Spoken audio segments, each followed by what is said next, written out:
You ready? We're recording.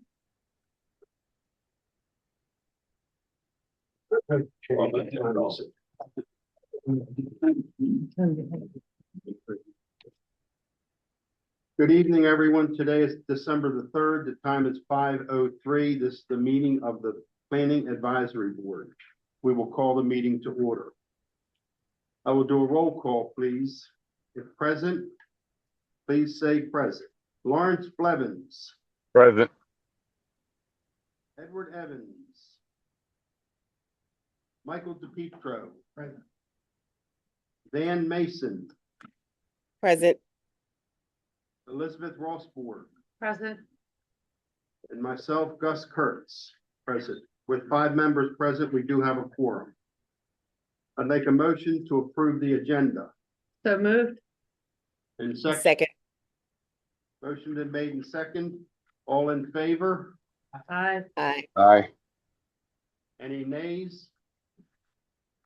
Motion carries.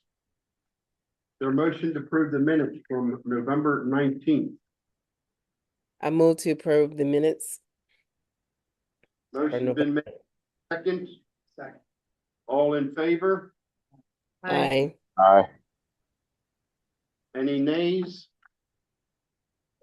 Motion carries. The minutes are approved. Before we start, I'll provide you the contacts on the Planning Advisory Board, known as the PAB. The PAB is a voluntary board of 7 members appointed by the county executive. Each member comes from one of the 7 council districts. We make advisory recommendations on master plans, zoning maps, and the capital budget and programs. On tonight's agenda, the PAB will deliberate on the new comprehensive zoning applications in Region 6 and Region 5.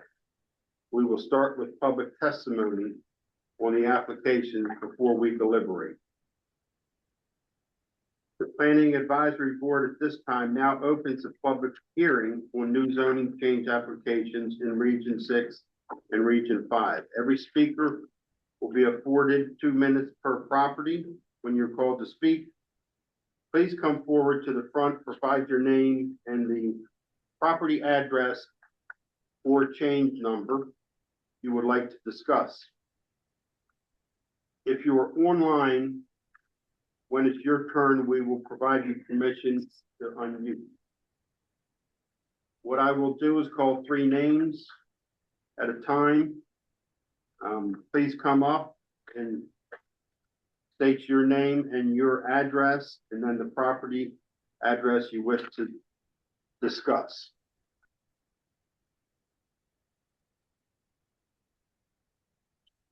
So in Region 6, we only have 1 person signed up, and that is Mr. Kim. So at this time, Mr. Kim, if you would like to come up, please do. Yeah. The camera will pass you, so just provide your name, address, and I will have your chief in the middle.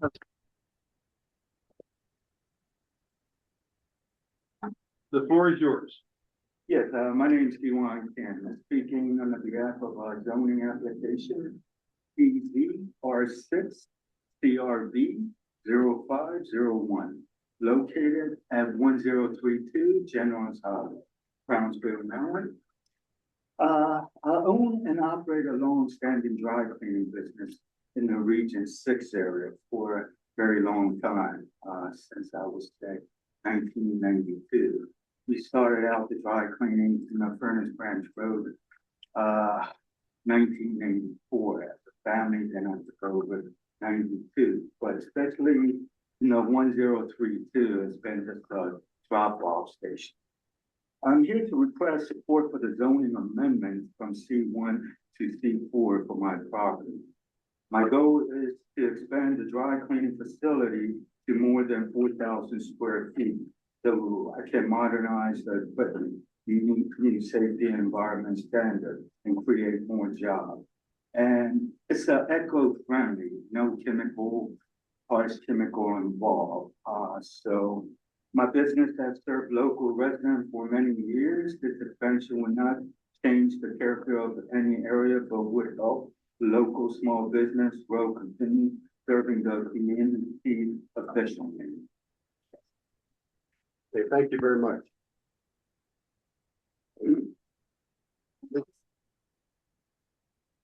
Okay. Your name? Jasmine Wilding. And I'm a resident of Brownsville and a board member of the General Highway Council of Civic Associations. And I was also a member of the SAC committee, where we talked a lot about these community hubs, one of which is located in the 1032 General Highway proposed zoning change application. Everything in this area currently is zoned RLD and C1. I'm noticing the PAB voted to upzone everything to C4 or C3 per the small business owner request. Sympathetic to small businesses. I'm a small business owner myself. However, in reading the descriptions of these districts, they're not in line with the plan as we created it in our meetings. C4 and C3 both reference large-scale auto-oriented retail along major roads. C3 references larger arterial strip commercial development and shopping centers. The problem that we foresee is, once this is upzoned, it can never be downzoned again, and anything can be introduced there. We've heard a lot about restrictions for contractors restrictions in the zoning code. I think updating the zoning code, having small business overlays that help the small business is appropriate, but just blanketly upzoning everything to C4 and what we were careful to call community hubs really isn't in line with our plan. It's nice of Ms. Rothberg that she drove by, as she said last week. That's exactly what we want. We're not trying to be a commercial hub for region people outside. We're just wanting to service and leave our neighborhoods as they are. I've been there for 35 years. Grew up there, raised my kids there, and yeah, we really just want to see the zoning respectful of what the citizens have requested. Thank you.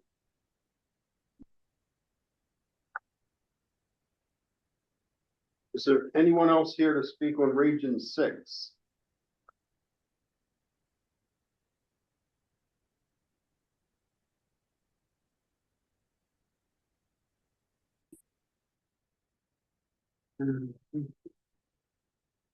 Okay, I'm gonna call, and then we're gonna go to Region 5. Okay, do You wanna finish up 6 it's up to now? you. Up to you. Okay, Whatever let's you do prefer. that. Okay. At this time, we're gonna turn the floor over to Patrick Hughes. Great. If you'll advance maybe to the third slide real quickly. Very quickly, I'll go over where we are in the process. We're at the tail end of the process, working with the Planning Advisory Board and getting a recommendation from you all tonight on just these new applications that have come in Region 5 and Region 6. We started this process with you all in mid-September. We received a handful of oral and written public comment opportunities, and it was during that public comment period that we received these additional requests to change zoning in both Region 5 and in the couple that we have in Region 6. So that is what we're here to address tonight. And then if we'll skip down to slide number 7. Yeah. I'll go over very quickly the two requests that we got in Region 6. The first one is 2118 Edwin Lane. It's about 12, just under 13 acres currently at RA zoning. It's off of St. Stephen's Church Road, but doesn't front on St. Stephen's Church Road. The owner is requesting R1 in order to construct a house on about 1 acre of that nearly 13 acres of the property. OPZ is recommending maintaining the existing RA zoning. The issue here is that the issue that's preventing the owner from being able to build on the property, as he's expressed in his comments, it's really a plat issue, and that the property is platted as open space. And that brings with it building restrictions. And so I've had conversations with this owner and have recommended, retaining a land use attorney to kind of unpack the land use issues. But a change in zoning is not going to help them be able to construct a house on this lot. So that's this one in a nutshell. And OPZ is recommending maintaining the RA zoning. If we can go to the next slide, this is the one that we just heard the two testimonials on. It's about just over a third of an acre. The site is currently C1 zoning, and it is the home of Bergen Cleaners, the longstanding dry cleaning business, as you just heard. The request for C4, the gentleman just described very well. I won't repeat all of that.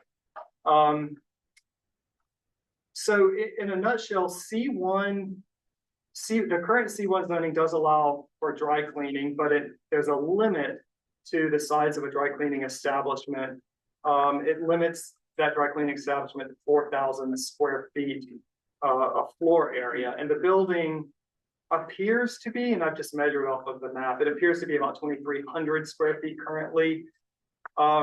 Both C3 and C4 would allow for dry cleaning without a limit on square footage.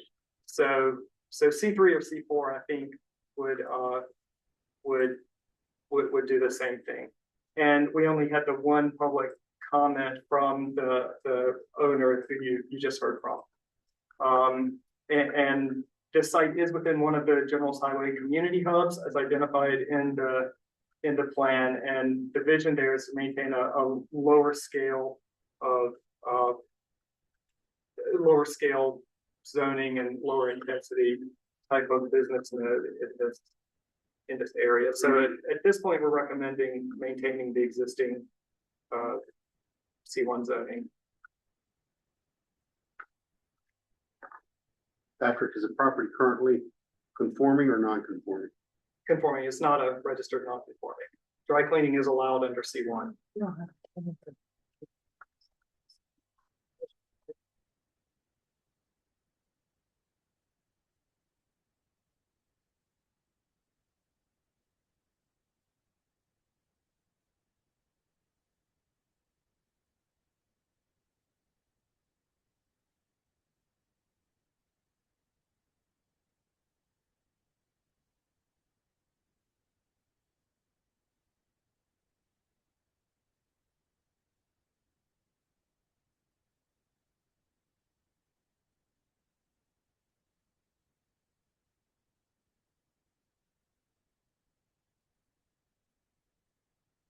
Board members online, any questions? No, I didn't. I think it went silent for a minute, but I didn't have any questions. No questions, but yeah. Any comments? Not at this time. None at this time. Are they the only two in Region 6? Only two in Region 6. Okay.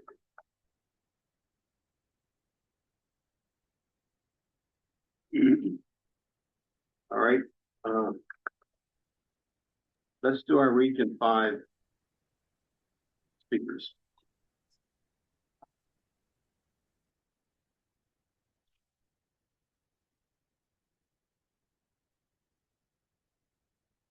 At this time, Jim Holman.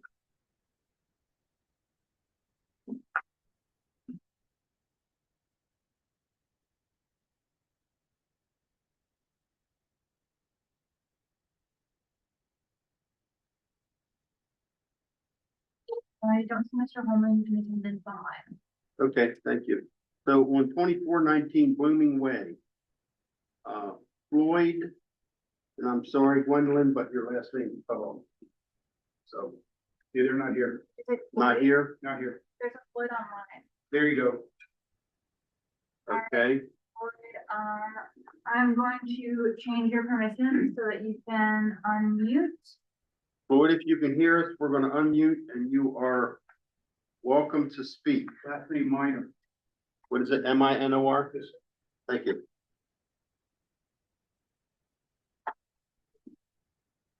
Right. While we're getting Floyd ready here, Martin Wake and Melissa Reagan. Floyd. You're next. Martin's online. Martin's online. Okay. All right, Floyd, I just switched your settings, so you should be allowed to unmute. If there's anything any testimony you want to provide to the board.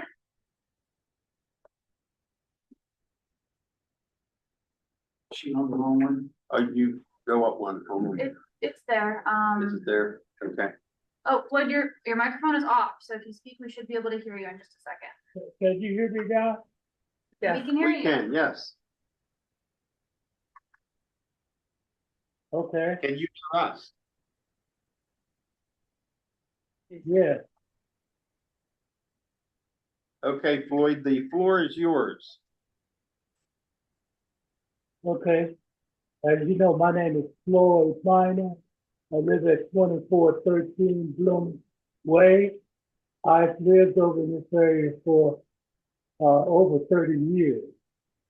And I think it's a shame that someone want to build an apartment complex, which this has been a really pleasant neighborhood. It's been quiet, but the individuals that acquired that property about 4 or 5 years ago, all of a sudden, he want to rezone. And I don't think it's fair to the entire neighborhood for that to happen. It's only one way in and one way out to her residence. And the traffic would be horrendous if that were to succeed. Can you hear me? We can, yes. Okay. That's pretty much my concern is the traffic and the complex that they want to build is directly behind my house. Like I stated, my address is 2413 Blooming Way. And I'm just really concerned. All my kids grew up in this area. We've never had a problem with traffic, but if something like that gonna come up in the neighborhood, the traffic is gonna get just terrible. Like I stated, it's only one way in and one way out of that property behind. And I'll speak at this time. Thank you. Thank you, Mr. Floyd.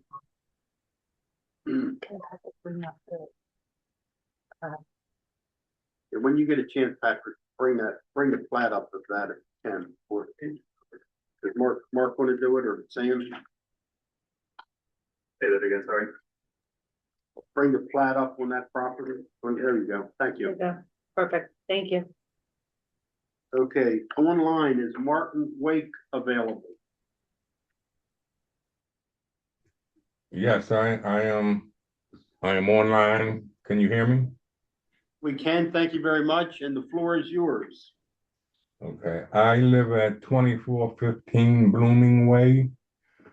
I've been living here for 45 years now. As Floyd said, this is a very quiet neighborhood. To put some multi-unit housing of any kind on that property would change the whole character of this neighborhood. It would really destroy this neighborhood, and I am against it with every fiber of my body. This neighborhood has been here since 1976. I moved here in 1980, and it's been a wonderful, quiet neighborhood.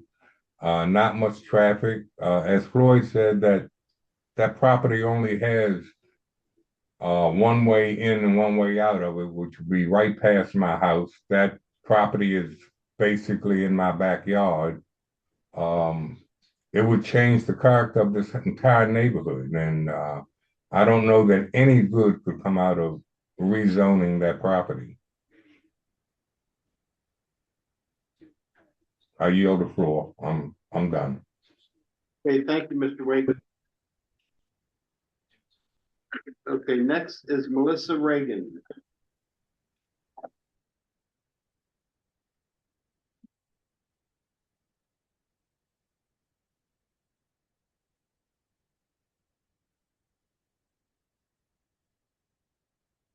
Hello, Melissa. Tara Sill. And then James Hawley and Oliver Bell.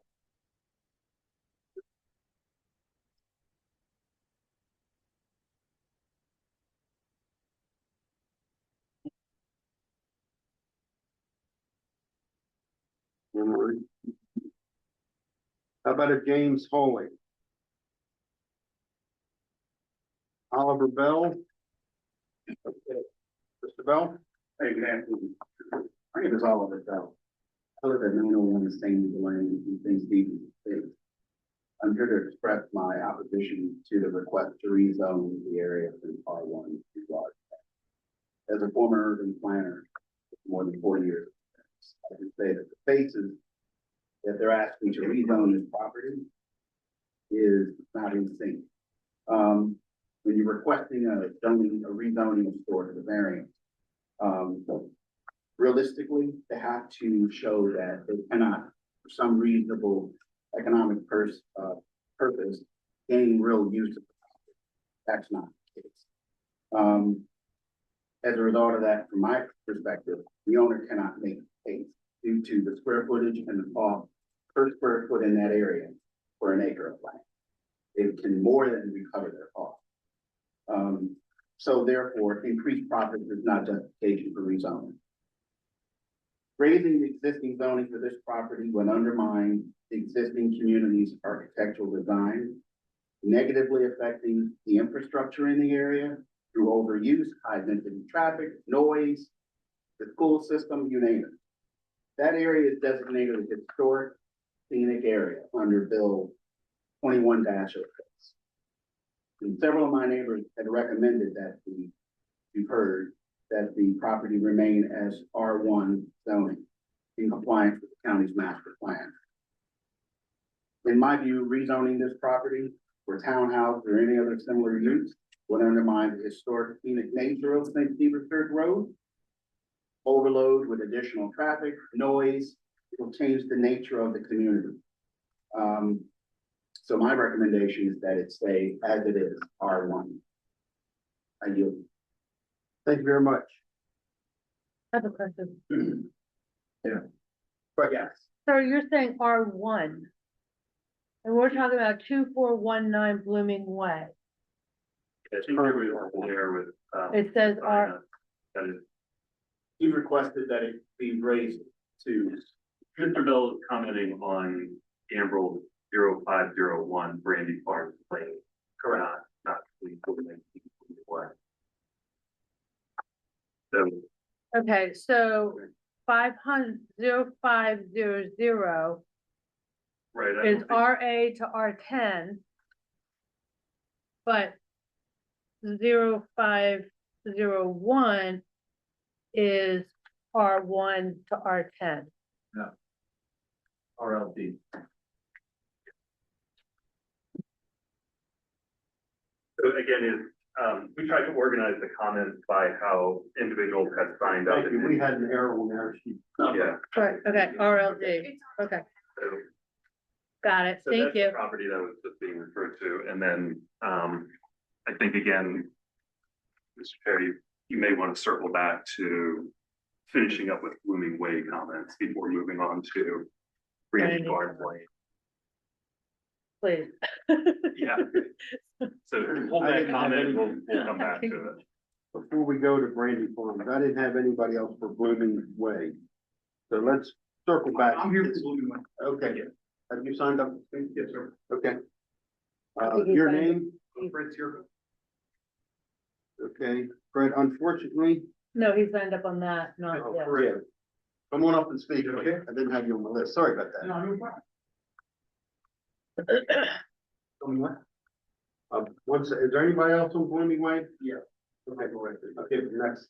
All right, floor is yours. Okay, so I'm Fred Circle from 2411 Blooming Way in Gambles. I've been there for 39 years. And I raised two beautiful children there. Floyd and Gwendolyn Minor also had two children. Marty has also raised two beautiful daughters there. It's a great residential, tight-knit community. Now, somehow the sand and gravel company behind us managed to expand their operation. We never got word of that. The traffic on Wall Chapel Road is absolutely incredible. You, sir, have our property on your laptop right now, pulled up the whole plat. Is that what I'm looking at right now? So you have 2.17 acres, and they want to zone it back to R10 when we're R5 right now.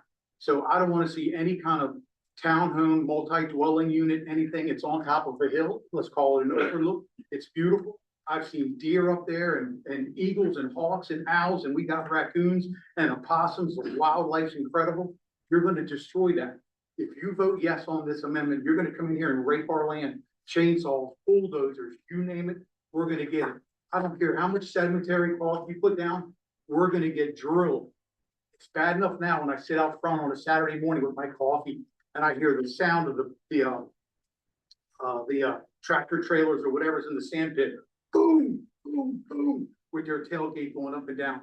You're going to make that to a factor of 10 when I hear these bulldozers coming in with the big things rolling and things like that. Do not let them put any units on this property, please. It is a great place, great knit community. We love our community. We love the quietness, the serenity, a place to raise your family.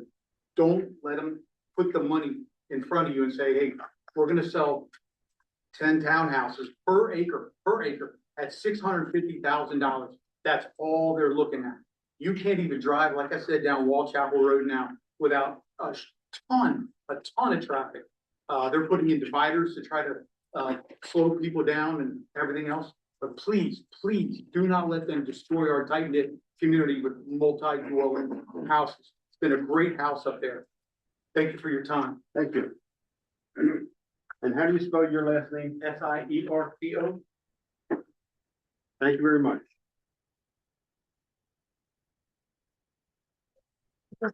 My name is Nick Costa. I live 2473 Red Hall Court, which is 1 street over from, I'm here. And that's the area that's proposed to be rezoned. I would encourage this group not to allow the rezoning. As was said earlier, it's a great neighborhood. I've been there since 1998, raised 2 kids there, 3 kids there. And it's, if that turns into townhomes, you're going to destroy the neighborhood. That can't happen. That's all. Thank you. Thank you very much.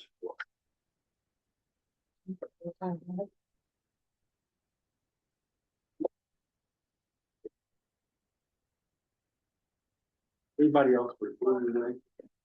Well, I was gonna say 500 fee. You want to Get this forward. I do agree with that. Oh, 500. Can you come to the front? have to go up because we're being recorded. May include just. Your name. That's why we do it. This device here called an owl will pick up Okay. your speech and record you. I do agree with, hi, my neighbor. Patty, I do agree with what you guys said. It's a really nice neighborhood. But when Floyd mentioned that I've only owned the property 4 years, no, I've been there since 2004. Everybody that lives in this community, once upon a time, the gentleman that I purchased this land from is sold it to enable them to build the community around my property, giving everybody that lives within the community the opportunity to live there. It's called progress and growth. I do understand that nobody wants it in their backyard. But it's not going to destroy the neighborhood any more than it destroyed the area when he sold this the property around him, and it's called Four Seasons, where they all live, and developed it. It didn't destroy it either. It's just progress and growth, and I understand that some people don't want to see that. far as animal and wildlife, yes, we have deer that come through from sand and gravel, but there's no eagles. There's definitely raccoons. There's definitely snakes. I haven't seen a coyote, but you know, what I was told is that they should have never zoned us RA, and some of the properties that surround me still are RA. And that what they wanted to do was rezone it to R5 to be conducive to all the other properties like yours too. Like Sean, one of our neighbors, his is RA. So when I was told that they're looking to make us R5, like the whole neighborhood's supposed to be, I was presented with the option to submit for R10. So I figured if they're gonna go R5, then I must request for R10, maximize the potential growth of the property. And again, had the original owner that I purchased this property from, had he not sold that property, nobody around me would have had the opportunity to live in that area. And it's just, it's growth. Okay. Can I offer rebuttal? Thank you. No, sorry. We appreciate that, but no. Your time, I had mine.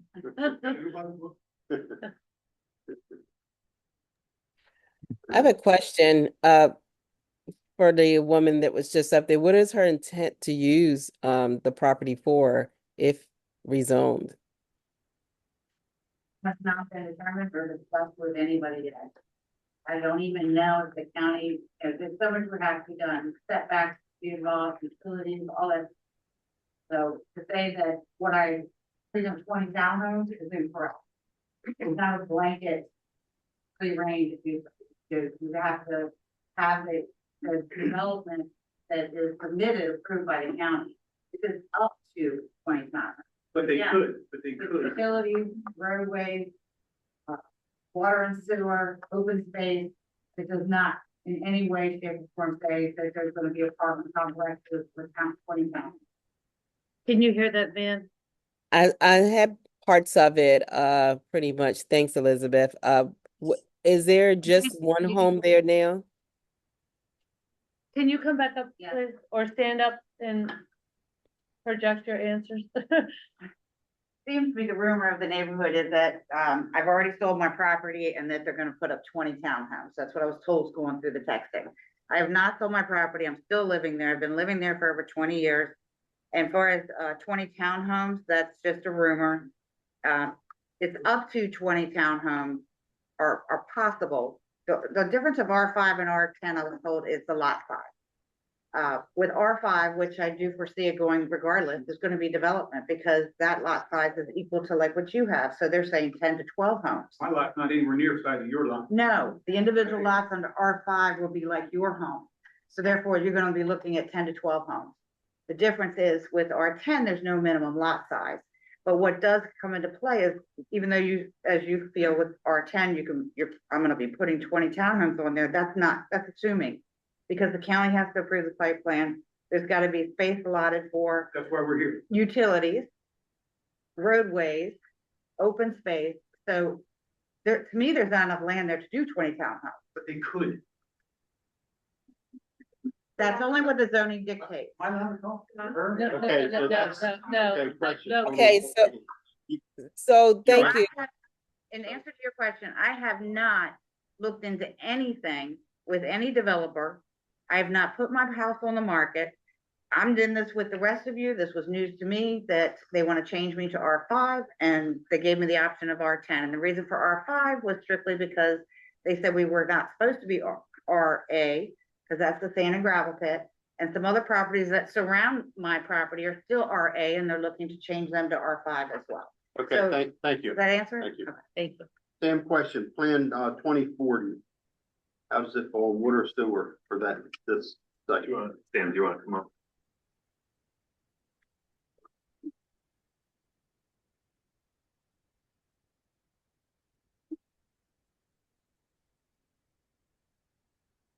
So during Plan 2040, the planned land use was applied, which was LMDR, low medium density residential, which is consistent with R5 zoning. The surrounding community of Four Seasons is also adopted R5. So through Plan 2040, LMDR was applied to the property. now through comprehensive zoning, where we recommended that the property be rezoned to R5, which is consistent with surrounding residential community. Water sewer, let's go quick. It has existing service both in water and sewer. Okay. Board members, any questions? I guess I'm kind of confused because she says that someone told them that they were changing it. So she wasn't requesting it herself, or? That's correct, Dan. So during the process, when recommending consistency changes, if a property owner had a recommended consistency change, they would have received a letter from the Office of Planning and Zoning stating that there's a recommendation to rezone a portion or the entirety of the property to match the planned land use. So the zoning was consistent with planned land use. So I believe the property was referring to the letter. At that point, she had reached out to the Office of Planning and Zoning to request if she could request a different zoning district, and she had applied during the Planning Advisory Board stage of the comprehensive zoning process. Yeah. All right. Thanks for the clarification. Okay, thank you, Van. Elizabeth has a question.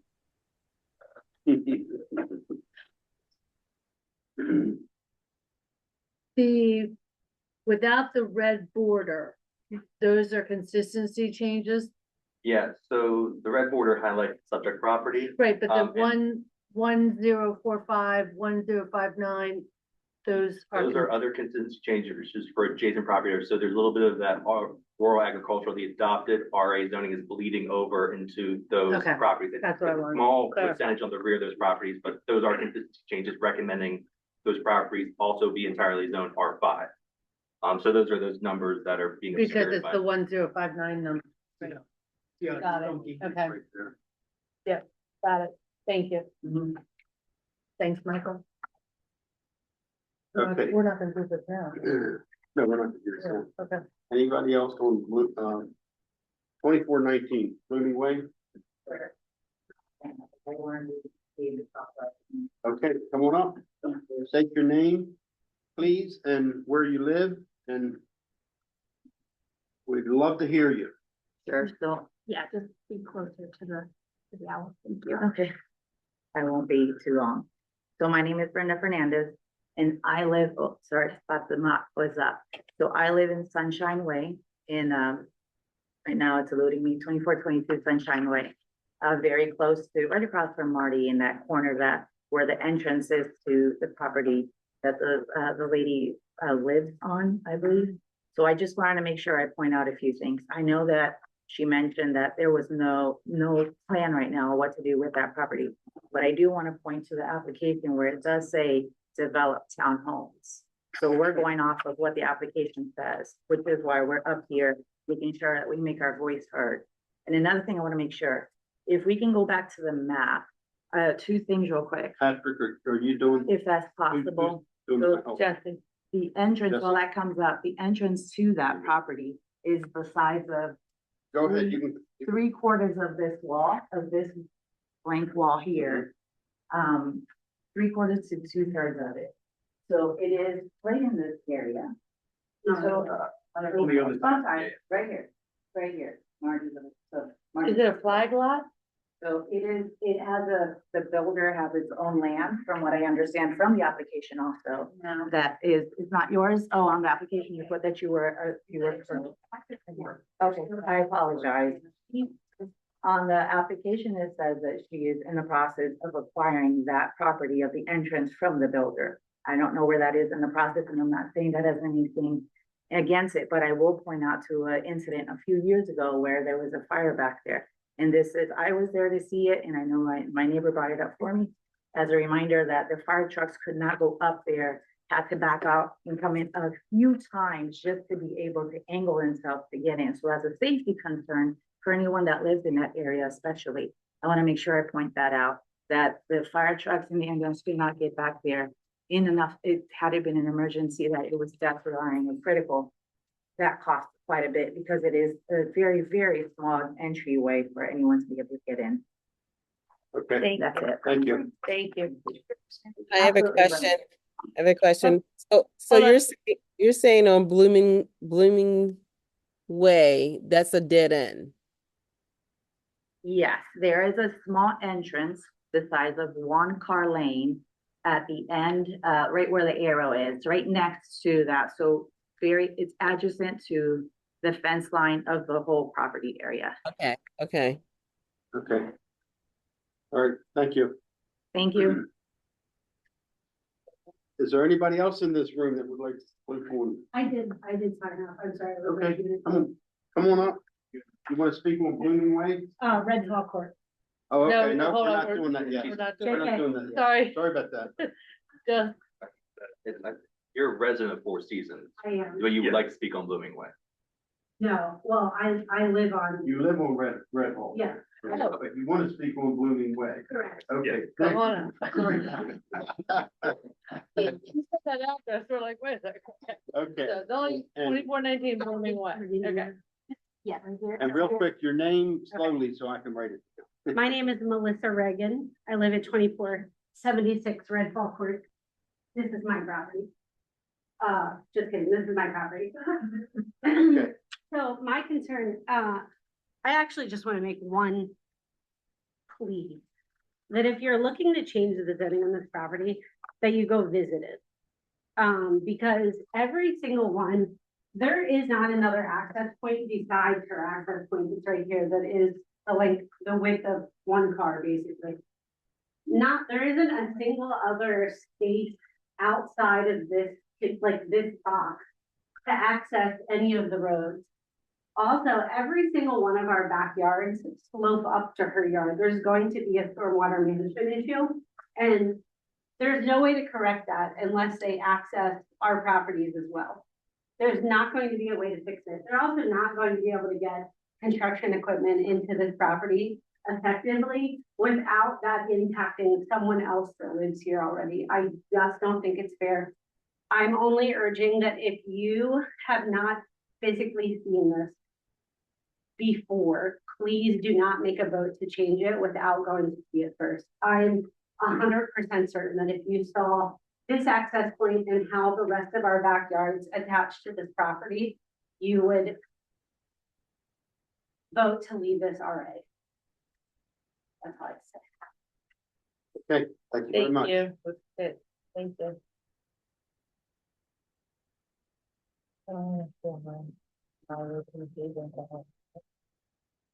Yes. one second. One more question. Anybody else on that one? Okay. All right. With that, board members, we may have a couple questions. Elizabeth, question? Question of why OPC is recommending R5.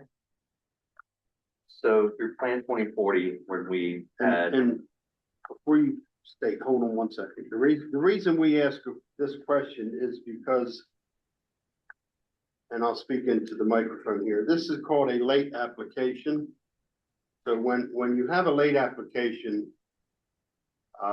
we want the property owner to be afforded the opportunity to make application. But one of the issues is the SAC never got to review this application. So the SAC is a board of 8, 10, 12 members from that area, and they look at that application and analyze it, and they provide us with a lot of information before it gets to our board. So unfortunately, we're at a little bit of a disadvantage because we don't have a recommendation from the SAC. So that's why we want everyone here this evening, so we can hear from you and the property owner and the adjacent property owners, so we can try to make our best informed decision. so through Plan 2040, where during that time, LMDR was applied for the property and adopted. So current plan land use is low medium density residential, which is consistent with R5 zoning. The current adopted zoning is RA. So through comprehensive zoning, where we apply zoning districts so they are consistent with plan land use, the consistency change recommendation was made to recommend the property be rezoned from RA to R5, because R5 is consistent with low medium density residential plan land use. And that was the recommendation made. Thank you. Board members, any other questions? None at this time.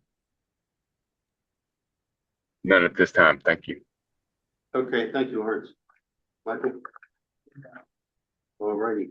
So at this time, we're going to move off of Blooming Way. And we are going to go to Brandy Farms Lane, R5 GAM 0501.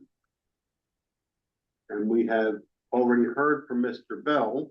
May I ask, since I did speak during the review for Blooming Way, I can electronically provide you with my testimony. Now that we're moving, email it to you. Okay. Great, that's fine. And with 40 years of experience, we really want to. Thank you. Okay, so can you pull that up? 0501. The next speaker, James, and your last name is cut off. It's Calva something. Calva? Yeah. Okay, come on up. So this is 501. This is 501. Okay. Can you come closer to the owl, just so it picks up? I'm over here. Can you come just closer to the owl so that we'll grab it? Yeah. Thank you so much. And provide your name and address. My name is James Larock, and my address is 933 St. Stephen's Church Road, Gambrels. And I'm also here as pastor of Calvary Temple. The same property where I reside also has an address of 821 Brandy Farms Lane, Gambrels. Good evening, Mr. Chairman and members of the board. My name is James Larock, and I'm here with my wife, Mary Ann. We've resided for the past 25 years at the property directly across Brandy Farms Lane from the parcel being considered for rezoning.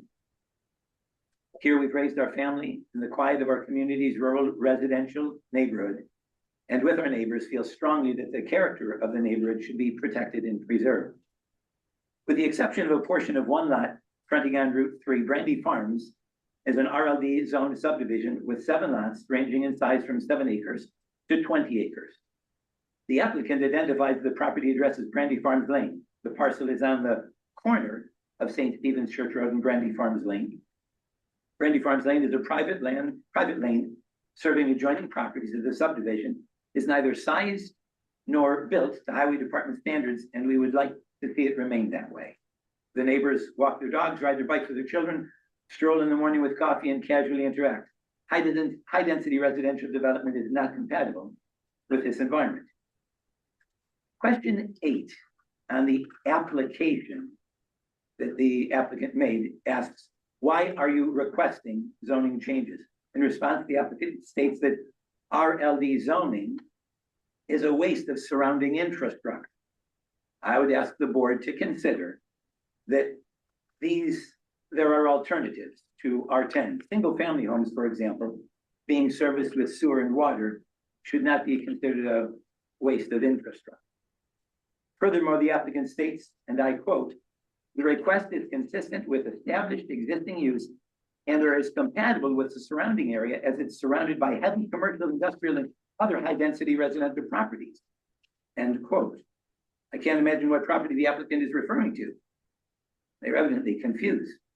The parcel being discussed is bounded by undeveloped C3 to the west on Route 3, a minimally developed 20-acre RLD lot to the north, our approximately 7-acre RLD lots to the east, and R2 single-family Cantor Farms across St. Stephen's Church Road to the south. Turn from the congestion of Route 3 north onto St. Stephen's Church Road and immediately feel like you're heading down a quiet country road. With regards to my role as pastor, board, and I've seen chairman of the board of trustees of Calvary Temple, I reside I reside on the property, and it's where our congregation of about 70 souls gather to worship and fellowship. The congregation is unanimously opposed to the rezoning being considered. And out of courtesy to this board, I ask that not all of them sign up to speak tonight. But they too consider that the high-density development that would come from R10 zoning would be very undesirable and altogether inconsistent with the rural residential character of the neighborhood.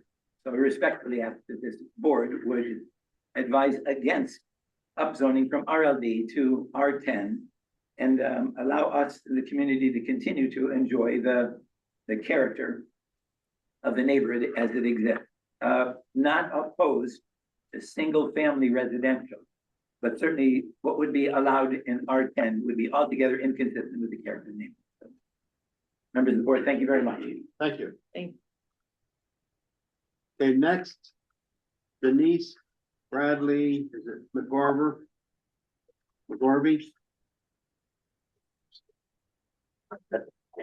So like there's no. And then Gregory Rhodes and Aaron Rhodes after that. I'm not seeing Denise online.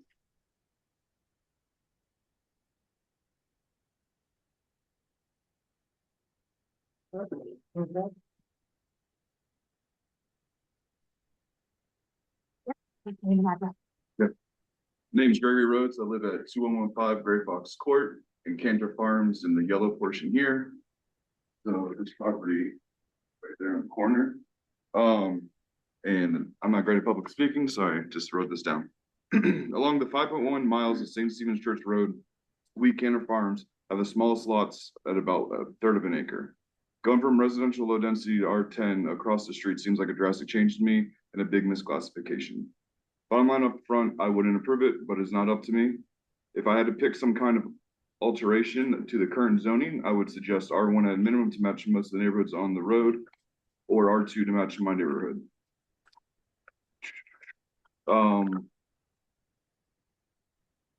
R2 would match my neighborhood, but even that seems like a bit of a stretch, being that all the properties on the north side of St. Stephen's Church Road are currently RLD at a minimum from a structure per acre perspective. Most of our neighborhood is south of the power lines. So Cantor Farms actually runs down here as well. And this lane is all part of one HOA. And when the power lines came in, they split it so there was no exit here because this is a different property. So they had to put the exit to St. Stephen's Church Road there. So Bernie Farms Lane is a private road, as Pastor LaRock discussed, and there's no way it can handle any increase in traffic. And with about 8.7 acres, they can go up to 87 townhouses. And when you drive down Bernie Farms Lane, if you were to go there, you can barely fit 2 cars through there without having to pull off into the grass. And there's, you know, trees that go down there. On top of that, this whole section here, this property here, there's a high spot here and a very low spot here. So if you build up, you're gonna have to bring material in, and it's gonna cause an offload of water to this nature section here. There's a low section here, and then right about here to the north side of the Comcast building, there's flooding there that happens all the time, and it comes onto the road at times. So with all of the builds up there, you're gonna take away all of the way for the water to run up. Not to mention that intersection right there at St. Stephen's Church in 3 North. It's considered one of the deadliest intersections in the whole county, with a 2400% more likely chance of an accident. And that's backed up by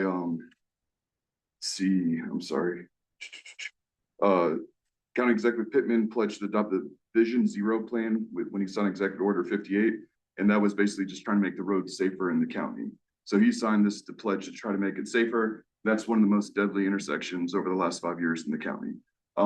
Last November, I was walking my dog, heard a car accident. The gentleman died. I always assumed that it was a driver's side impact. I wrote the police station or the Anne Arundel County Police, and I got pictures. It wasn't the driver's side that got impacted. It was the passenger side. His car flipped multiple times and he passed away. He got hit so hard his shoe flew off. I didn't bring the pictures because it's kind of graphic. Like Pastor said, we use that lane every day to go to church. My wife teaches there. And I just don't think that it fits at all. Thank you. Okay, thank you. Aaron Rhodes.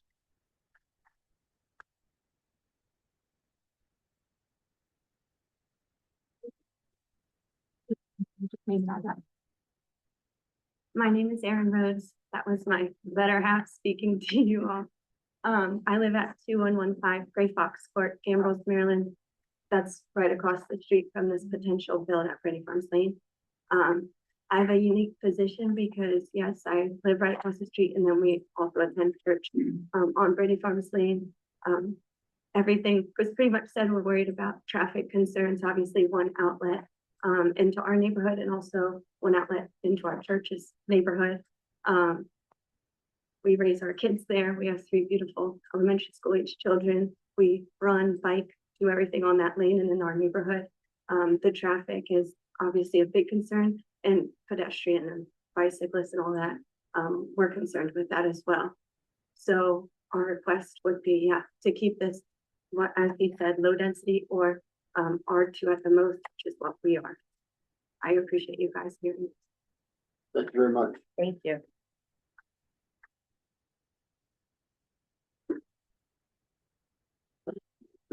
Is there anyone else here that wants to comment on Brandy Farms Lane? Yes, I do. Come on up.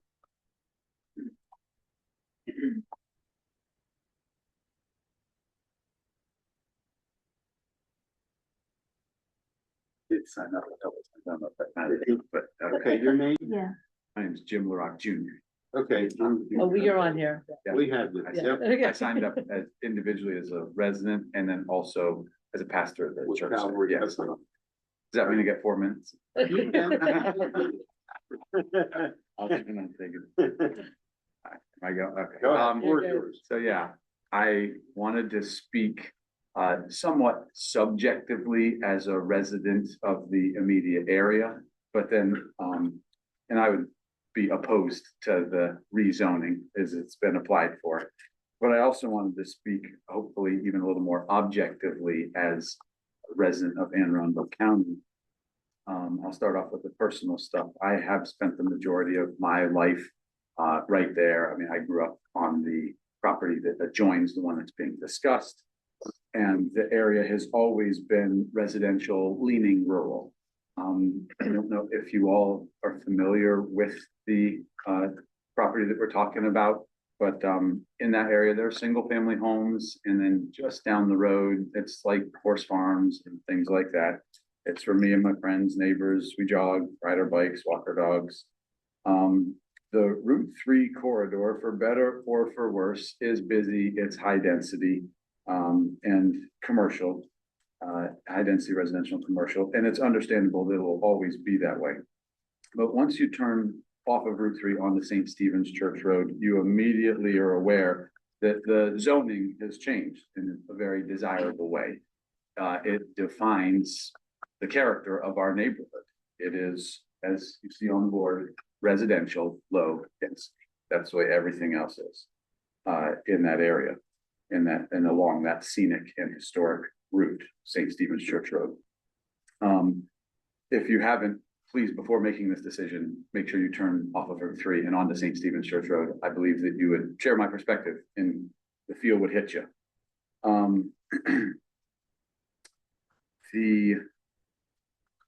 I think we all understand that zoning is for the purpose of keeping, to some degree, like things with like things.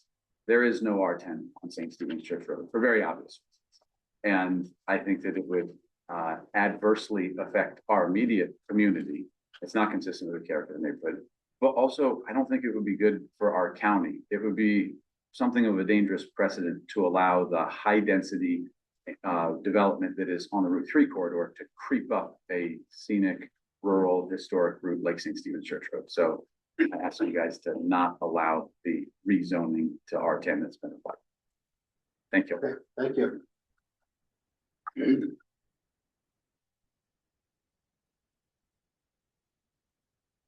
Anyone else on Brandy Farms Lane?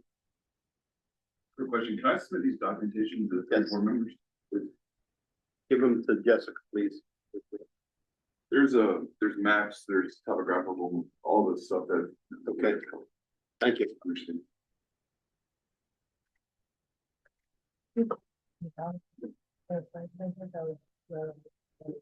We'll clarify that.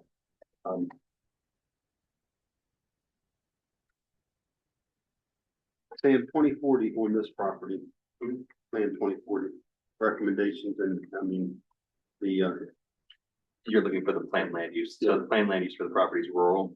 That's consistent with RLD and RA zoning. The Plan 2040 development policy area is critical corridor.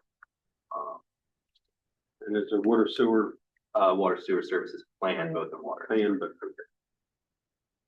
And it was noted, but if OPZ can confirm, is it a registered historic scenic road? St. Stephen Church Road is scenic and historic. Thank you. okay. Thank you. Board members, any comments at this time on Brandy Farms Lane?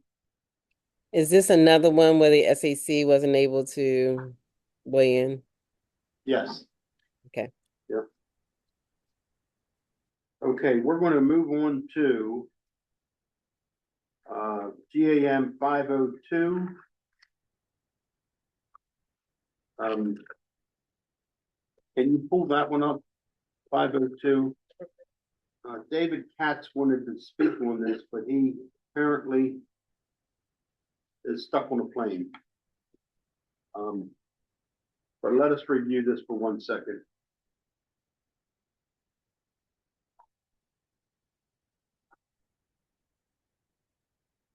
As a reminder, this is one of those areas that was punted from the last meeting. Correct. It's the red area, red outlined area, the thicker red outline that for the properties that was applied for. The blue properties were individual applications submitted during the preliminary draft or sooner phase of the process.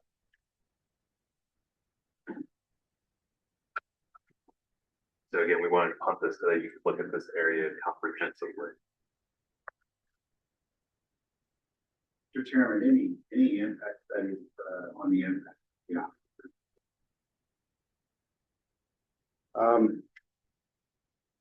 Don't know.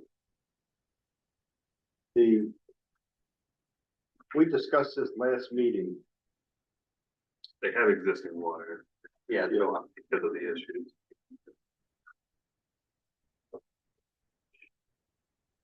They don't, that's still a rural sewer service area, correct? This is the one This is the one for sand extraction. The red outlined area, correct?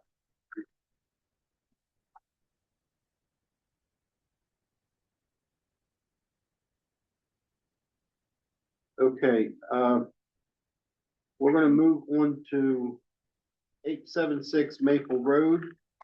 We have 3 speakers signed up: Karen Egloff, Mary Tobin, and Adrian Wilkins. Karen is online.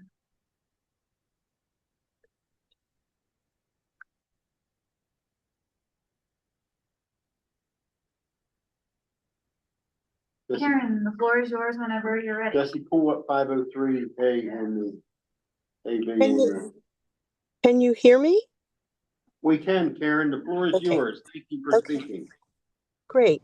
All right. So, the history of the property, my great grandfather built the home in the front, and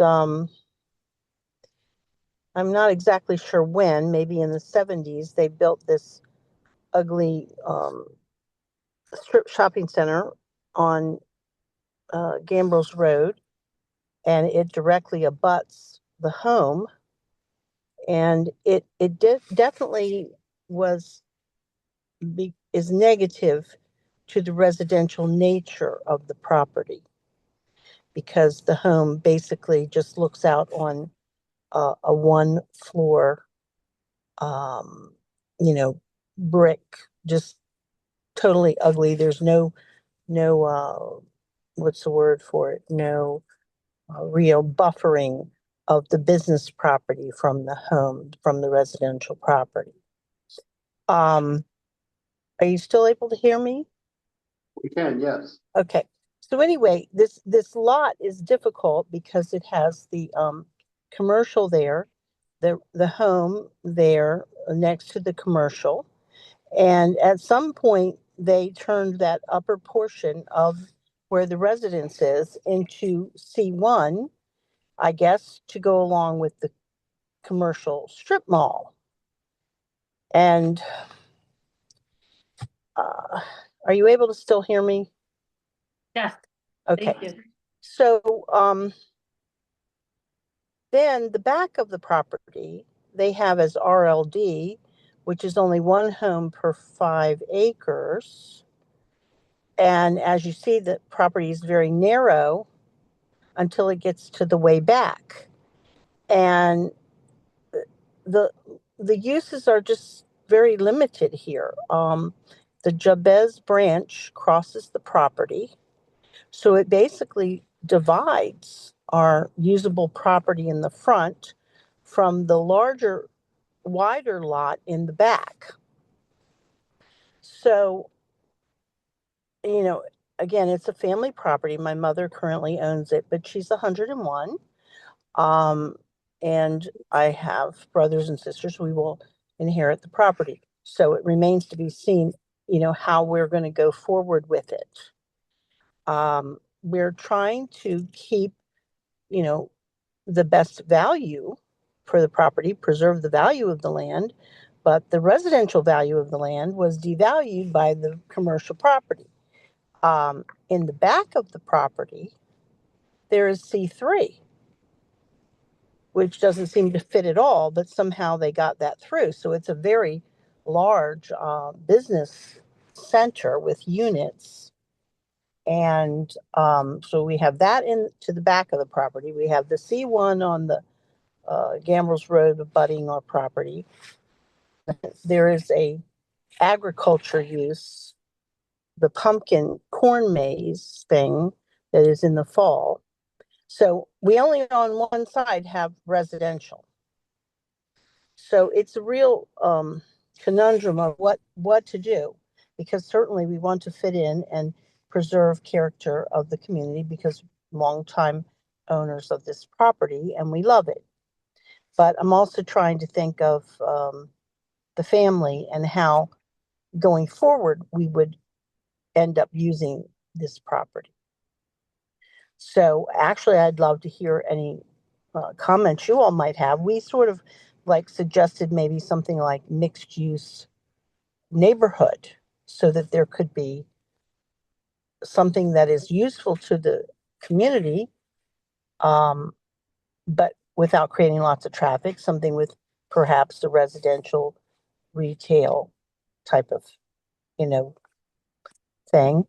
I was told that assisted living would be a possibility if it was RLD. But I'm just concerned about the limitation of the RLD as far as density goes. One house per 5 acres, we can update it on the property.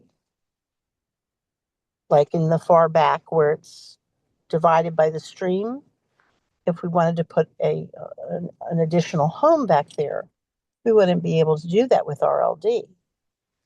So, the natural area takes out part of our usable land because it's not buildable. And then we have the ugly business next to us. So that diminishes the existing residential. And also the home is 107 years old. So I'm very concerned about the renovating of the home and how much it's going to cost going forward with the maintenance and whatnot. So Ms. far, Agel, yes. Thank you very much for your comments.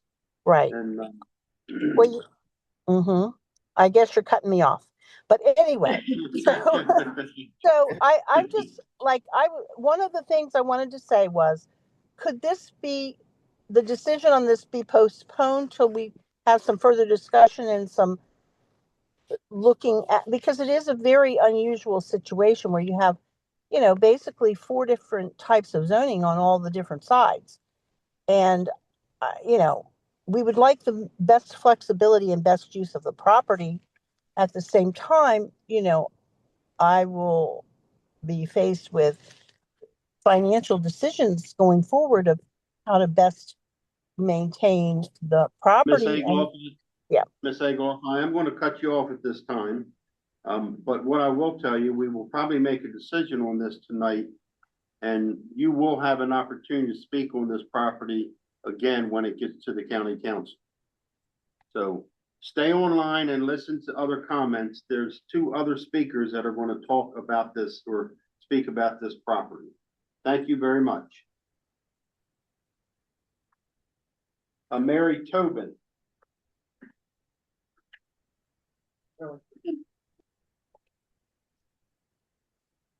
Other ancestor of Charles back in the day. Mary Tobin, 806 Maple Road, and I also own 812.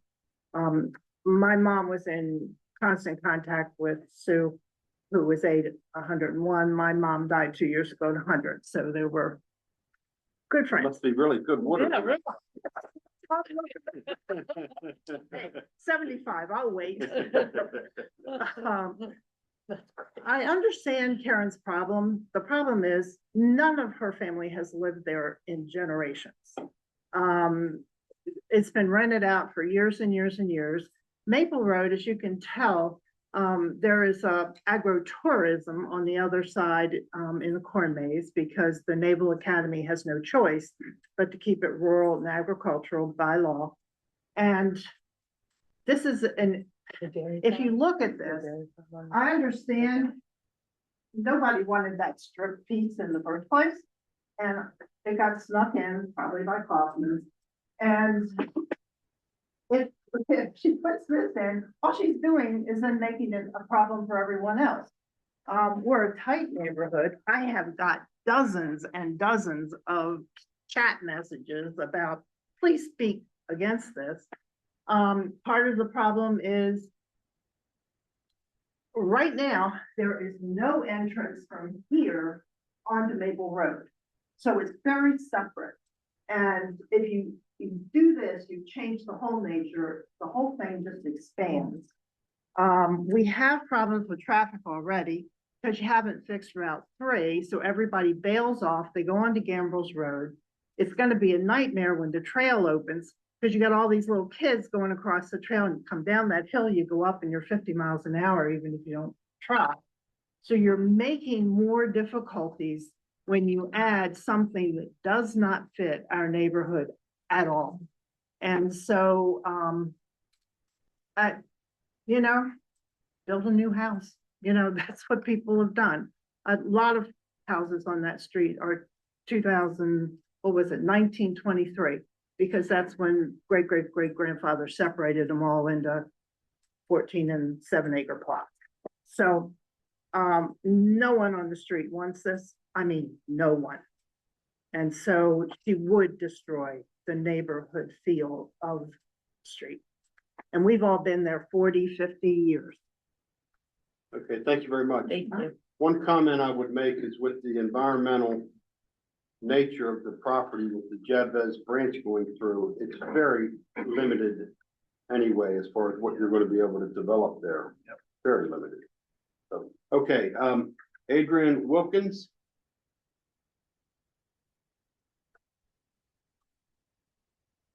There's no one online. No, Adrian. So explain to me the two, where's the C1, right in the front, in the very front, then darker green and then lighter green. Yeah, so this is the C1, this is C3 back here, this is part of the dairy farm, that's the coordinate. Right, but on the blue, the very front of the blue is C1. Oh, correct. Yeah, the darker area is what's recommended to go from C1 to RLD. What's shown is there's a considerable change made to rezone the property recommending to rezone the property entirely to RLD so that the rural plan land use is consistent with the recommended zoning. So that's what's reflected on the map currently. It avoids the splits over the property as well. Okay, so what it is currently right now is the little bit of C1 in the very front and all the rest of it being RLD. Correct. Thank you. Was it split like that on purpose, or is this just a consistency issue? I guess it doesn't really matter. Just curious. Seems pretty funky. there's nothing that we've seen so far of purposefully split zoning that property. Okay, is there anybody else on 876 Maple Road? Okay, I didn't want to speak. I submitted the written testimony. okay, And- state your name, please. Anton Sergi, 872 Maple Road, right next door. This is my property right here. Okay, I oppose to rezone it to, commercial property. I have kids. It's a small neighborhood. It's quiet. We don't, want any, more traffic than we already have. During the core maze, it's a nightmare. Every evening, the Gamble Road backs up all the way to Route 32. It's hard to get out as it is. Also, the back of the property, I don't think it's buildable. It's all on the slope. So I don't see how they can do anything there. Yeah, and like the whole neighborhood is opposed to rezoning. okay, thank you very much.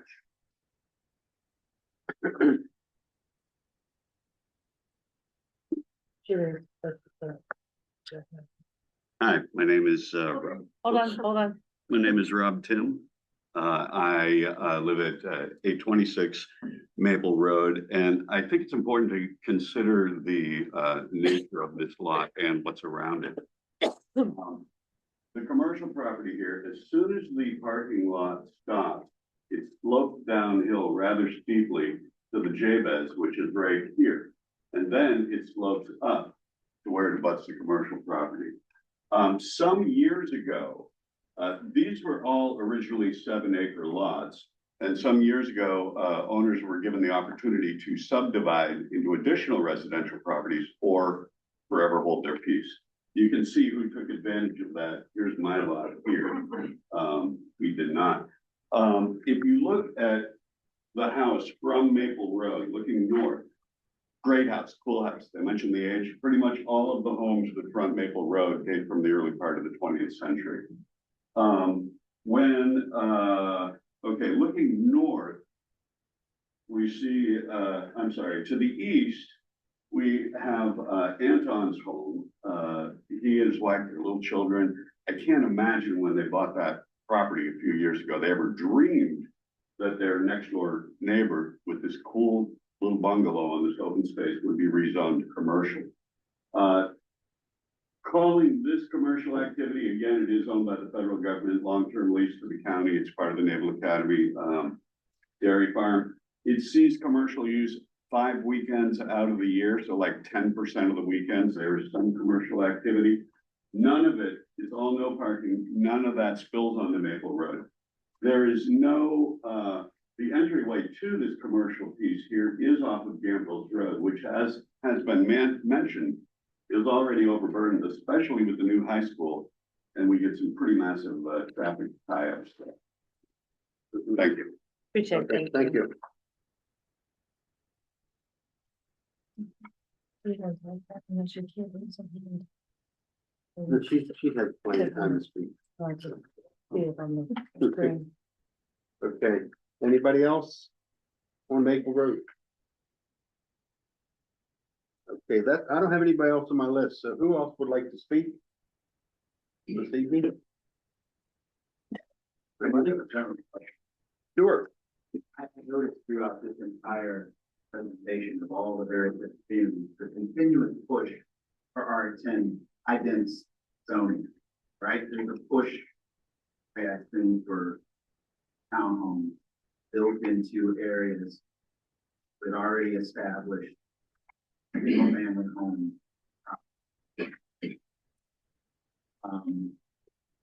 See that variance that the builders or owners are asking for. What is the justification that really even justifies it getting this far? Every property owner has the right, even if I'm the deputy planning and zoning officer, planning the big one. This is an open process that by law in the state of Maryland has to happen, and anybody can apply. Some applications may be more rational and reasonable than others, but it's still a property owner's right to apply. And it goes through an entire process, and this is part of the process. And that's why you're able to come here tonight. Totally understand the process. Why? I guess the question that I'm asking is, are you not seeing this move toward increased building of townhomes? That's my question.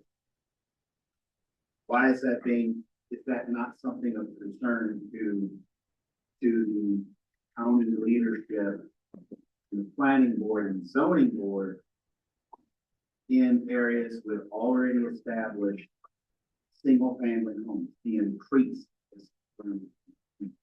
It almost looks. Being able to deliberate things.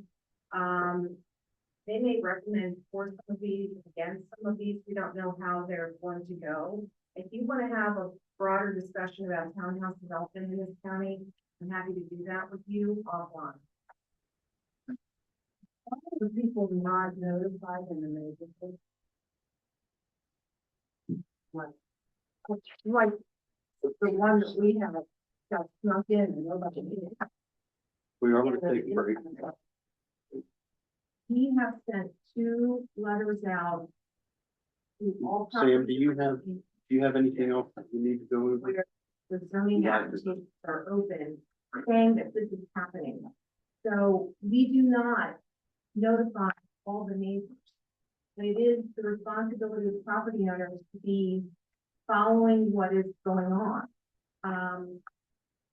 We simply cannot send a letter to every neighbor every time we have a new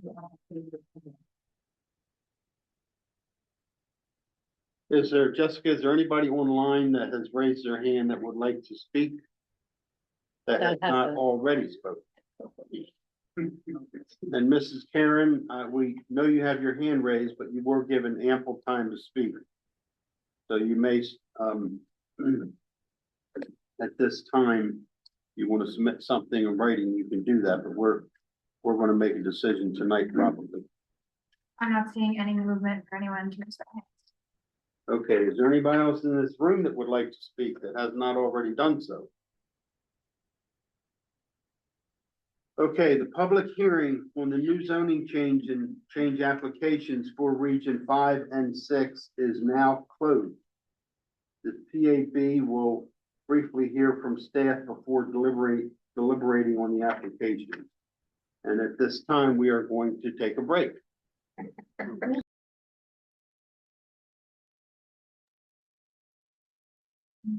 The recording should be started. Lawrence and Van, we are getting ready to reconvene.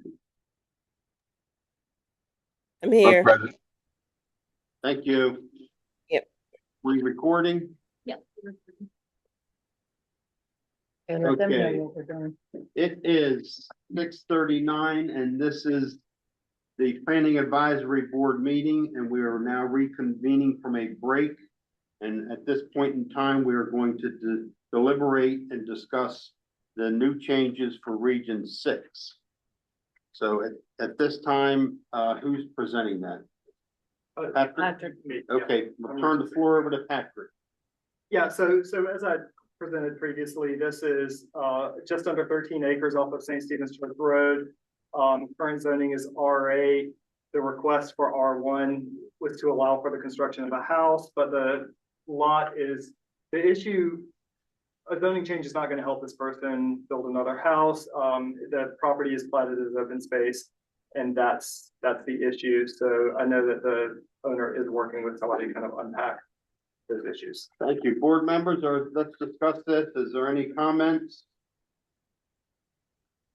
I would state that we do support the 3 of us here, and Van and Lawrence, I need your comment on we support the zoning of RA along with OPZ. For CZ 500, we will not need a motion because I agree with the OPZ's recommendation. Van? I agree with the OPZ recommendation as well. Okay, so the board's in agreement, so we don't need a motion. Next property. This is the Bergman's Dry Cleaners. You heard from the gentleman and also from a community member tonight. Requested C4, a change from C1 in order to expand his business. C1, which is, he currently operates under C1, allows for dry cleaning up to 4,000 square feet of floor area. He anticipates potentially expanding over 4,000 square feet, and that is the only difference between C1 and then C3 and C4 allow for dry cleaning over 4,000 square feet of floor area. Patrick, thank you. Question I have is the 4,000 square feet allowed with special exemption or without an exemption? Permitted. Permitted, okay, thank you. Up to, Up to up 4,000. to 1,000. And it's 0.34 acres. Correct. And it's currently 2,300 square feet currently. So he'd be almost doubling, not quite, Just under doubling. 3/4 of his space. How many To get- square feet is the lot itself? Because you also have to take into account for parking. So it makes me wonder, is the building going to be too big? Parking and setbacks and that sort of thing. The site is 14,810 square feet. It's about 1/3 of an acre.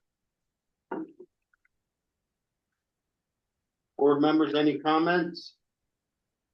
I agree with the OPZ recommended zoning of C1. I'm in agreement with C4. Because C4 will allow him to expand and C1 will not, correct? He can expand up to 4,000 square feet. He's currently 2,300 square feet. And he can expand up to 4,000 square feet and have a dry cleaning company on the property At C1? as C1. Okay, well, I'm in agreement with that. C1. Okay, Lawrence? I'm in agreement with the OPZ. Okay, Michael? Me as well. Okay, it looks like we have a consensus. We don't need to vote. We're all in agreement of C1 zoning to retain the C1 zoning with as OPZ is recommended.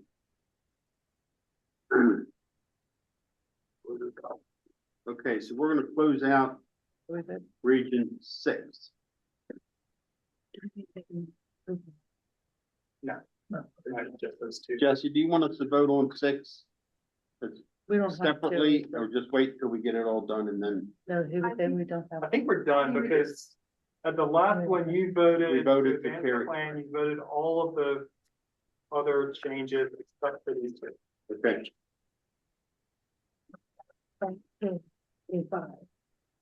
Thank you, Patrick, Let's do an easy one first. and very well done throughout this whole process. Thank you. Yes, thank you. Okay. Okay, All right, so jumping right into the Region 5 Comprehensive Zoning Applications we received during the PAB testimony period. Kicking things off, this is CFT 0500, located at 1079A Maryland North Lane. It's a little less than 3 acres. The current adopted zoning is it's split zoned R5 and C2.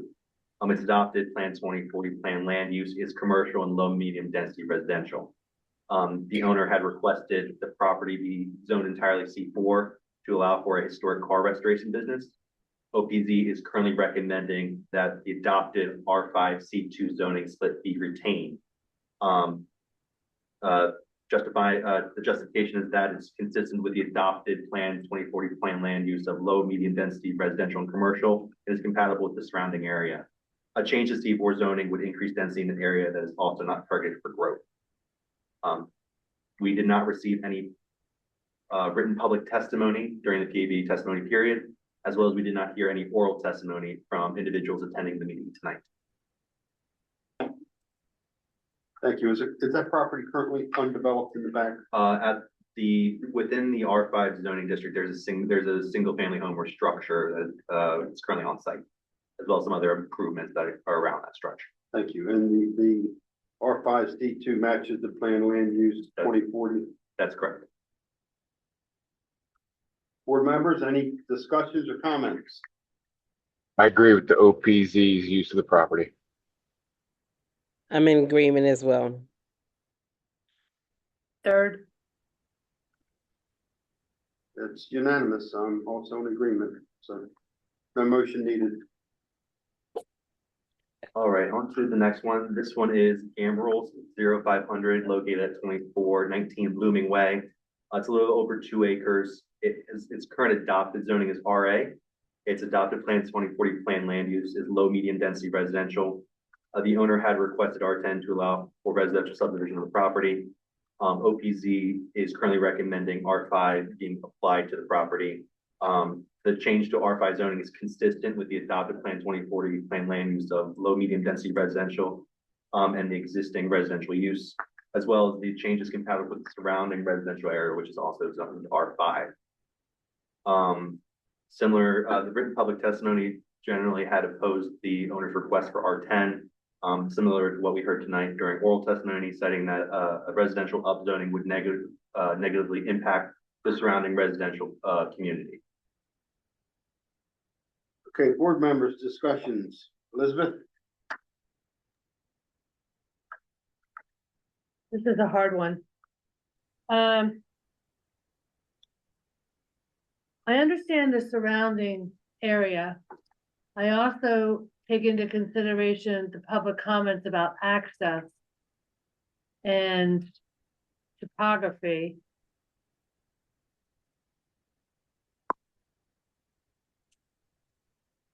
I can start off and say right now, I would not support R10. That's off the table for me. I think there's a general consensus. Board members, is there anybody that supports R10? Let's start with that. Okay, so then the question becomes, do we keep it RA or do we go to R5? Or somewhere in between, R1 or R2. Well, the other houses, they were all, weren't a few of those R5 as well? They're all the neighborings on 3 sides are R5. R5, so why would we make it any different? I'm gonna have to agree with the OPZ recommendation of R5, just so that there's no like sore thumb sticking out. There's no reason to make it an oddball. And with the access issues, there won't be so much building anyway of R5 anyway. Considering those one way in, one way out, and Correct. It could literally only at the most probably be like a shared driveway with 4 to 5 homes at the most.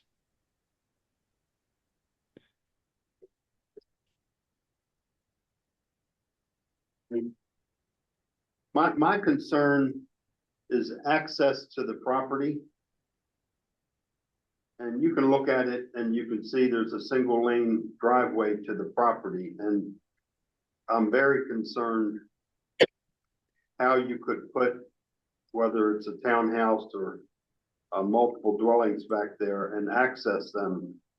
That's going to be a development issue. And with that said, I don't support R5. let me ask the other question is, I'm trying to figure out this, because we're this red box here, right? That's where we're speaking of. So if, let's just say they wanted, are they able to add another house if they wanted to? I mean, would that restrict them? If they want to do like a ADU or something like that? Right now, RA is very limiting, and I don't know. It depends on how they would design a ADU. That might be possible, but I guess research, of course. Yeah, and we do have Lynn Miller on the line too, correct? Who can speak to ADUs. The reason I brought it up is because I just feel like sometimes we restrict people the opportunity if they wanted to, have other options other than, having whole townhouse communities, which is what we're opposed to. But let's just say they wanted to add another home or have a family member or something of sorts. I don't know, build a house. Mark, this is Lynn. Go ahead, Lynn, you have the floor. Sorry, I didn't hear your entire question, I don't think, but I think was accessory about accessory ADU. dwelling units are allowed conditionally in all of the residential districts, including RA. Okay, so it Okay. doesn't have to be anything other than RA. Right. They're allowed in all residential districts. So we could, but it would be better to do R5 because that's what all the other areas are already. Lawrence, what's your comments? I understand not wanting to cram houses on there, so I have to understand why we want to go lower than R5. But I also understand the recommendation is not to have it out because right on the back side of that is an industrial complex. So there has to be some sort of give, but I would assume an R2 or R3 would be just as acceptable.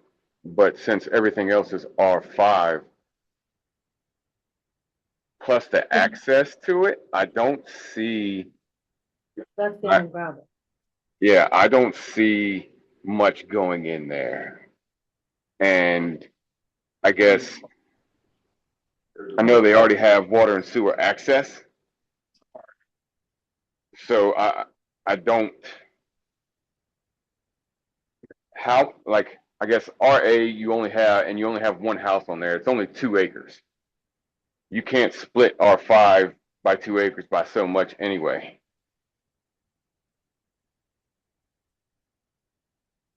What would you recommend? R1? If everybody's comfortable with R1, I'm definitely accepting of R1. If that's a good median in between the RA and the R5, especially since it is the largest piece of property in the map. What's your say, Elizabeth? What are you thinking?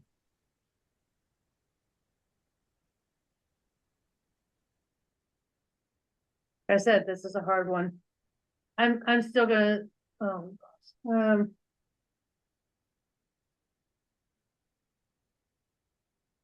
can you help us with environmental features around there? And Michael, your comment? let us know, is it flat, is I it agree. ravine? Okay, so we don't have a unanimous decision, so Michael is an R5. I haven't decided yet. Elizabeth? I'm still trying to get information. What, essentially, what could be done there Again, is, without the setbacks and the streams and all that? I mean, what is, and not Does knowing the specific right? Is it contours of a property for steep slopes, right? But It looks pretty flat. again, as I think we heard from folks that it is elevated a little bit. Oh, that's right. So- Okay, okay. I'm RA. We have an R5, we have an RA. Van and Lawrence, give me your comments and then I'm open for a motion. I say RA.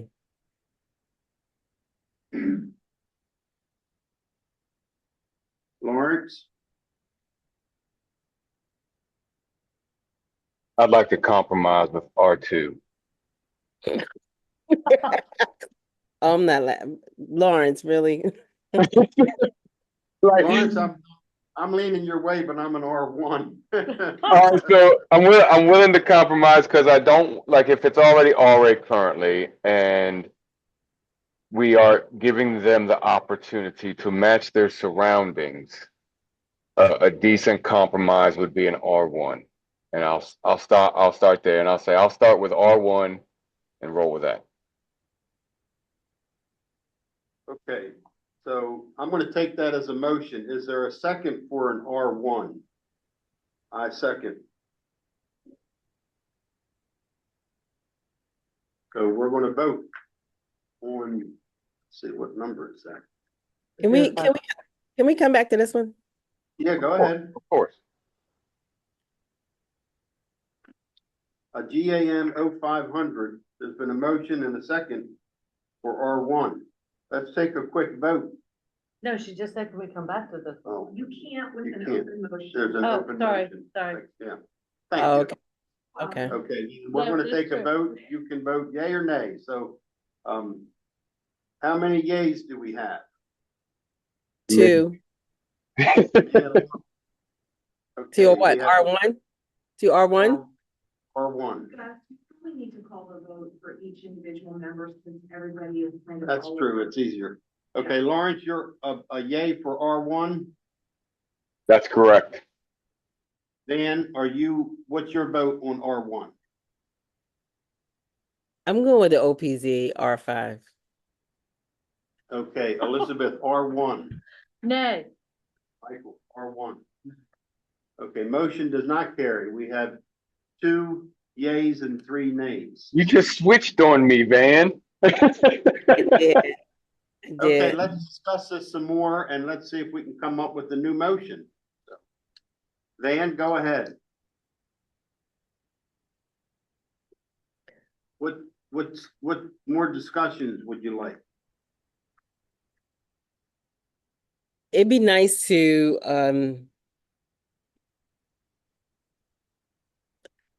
I'm not in agreement with R10. I just feel like everything else around it is R5 and keeping it consistent when there's already limitations in the, for the lot itself. The only reason I might have swayed the other way was giving them some flexibility to do other things, but then that may not be an interest for that particular owner anyway.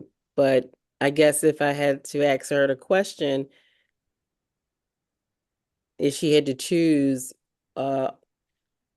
knowing that R10 was not going to happen, which one would she prefer? All right, what other discussions? I worry about the access. Access is a big issue, very big issue. And you Okay. said, if you do R5, you're looking at 20 townhouses. Okay. Okay, so let's go. I'm gonna say R1. We just did that. Okay. All right, RA. So, Lawrence, you want to try R2?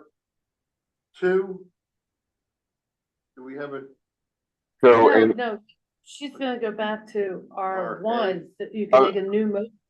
I was Van, gonna you can say, make a new let's check and see what Mike has to say, and then let's circle back with a motion to R1 since Van may be swayed to R1. Mike is R5.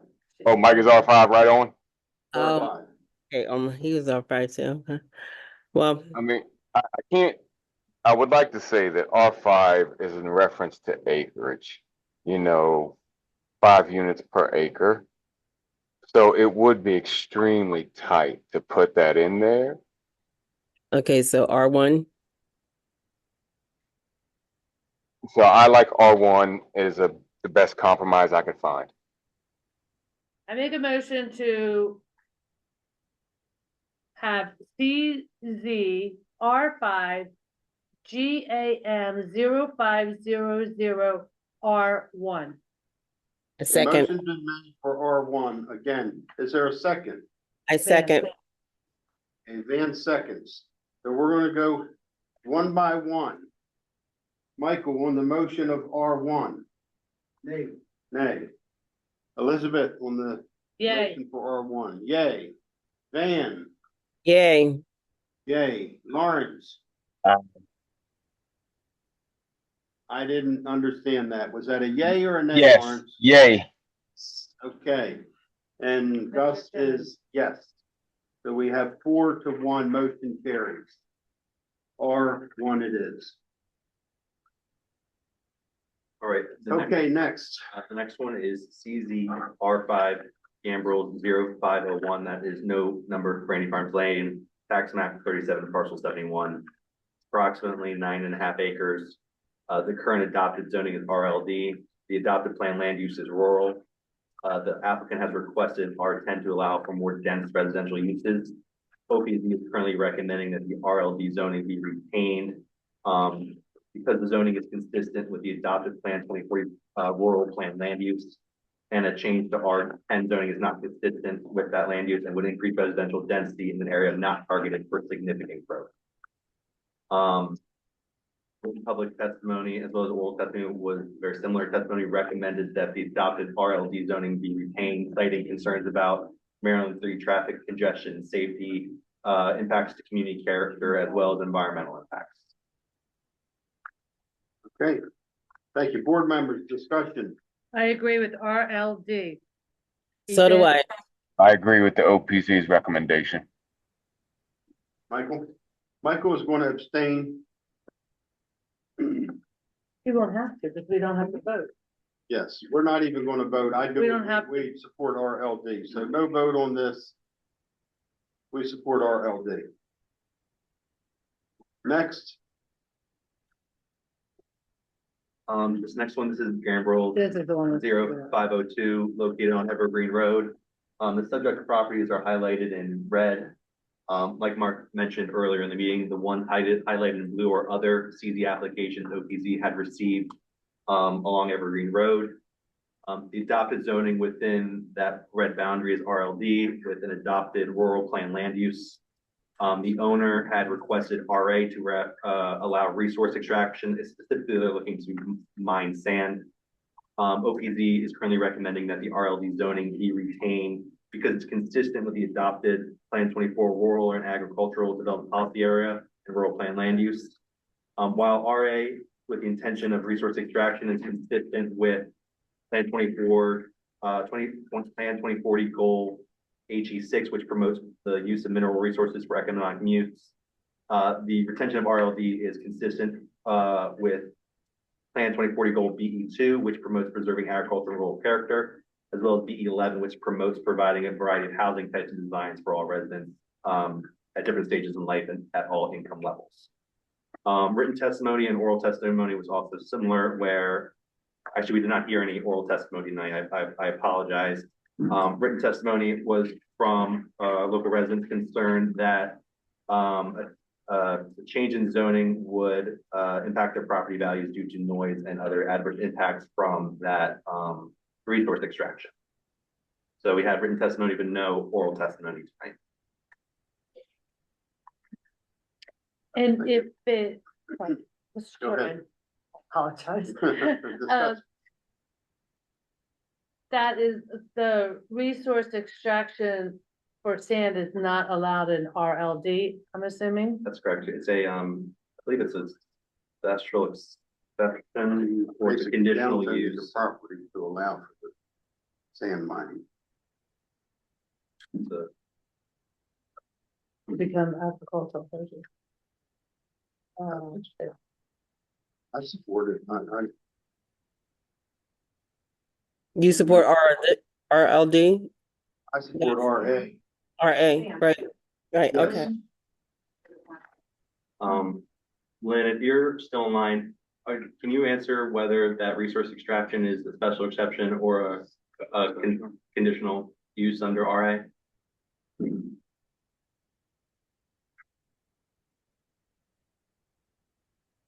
So clay and borrow pits or sand and gravel operations are a special exception under RA. They're not permitted conditionally or a special exception for any other residentially zoned district.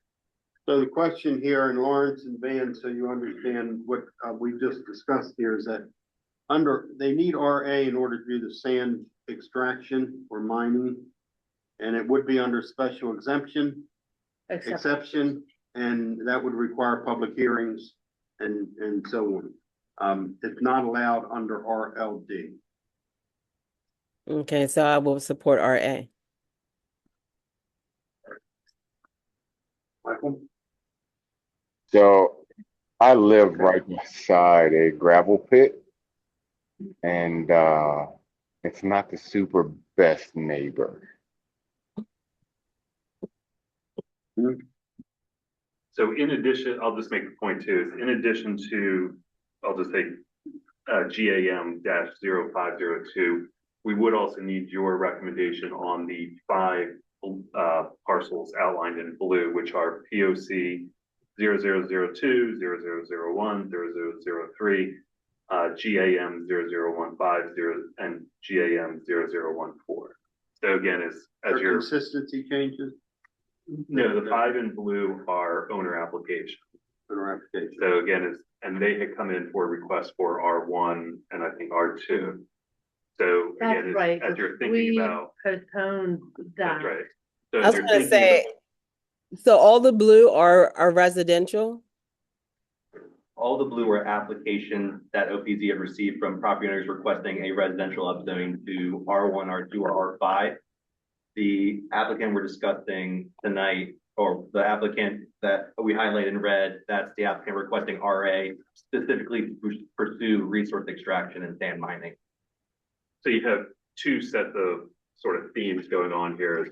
One applicant is looking for down zoning to do sand and gravel mining and operations, and other applicants along the road looking for an upzoning to sort of increase density in that area, residential density in that area. So can you, Is there water and sewer? Oh, I'm sorry. if you don't mind, so can you just go through, because it's hard to see, the one in the top left-hand corner is 00, In the that one, the arrow, the right where you had the arrow. Top left corner, that's 14. Yeah, that's 0014, and what are they asking for? Um, You can find it faster than I can dig through these papers. they're requesting RLD or R1. That property in particular is actually split zoned RA and RLD. But they had specifically requested either RLD or R1 for their property. Okay, I'm sorry, what are they currently? They're currently split zone RLD and RA.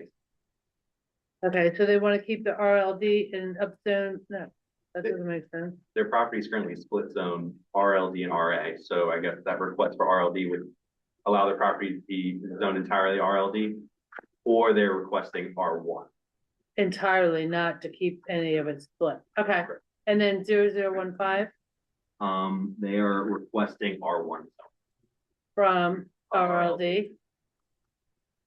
I'm sorry, they're requesting R1 Yes. Hey, and.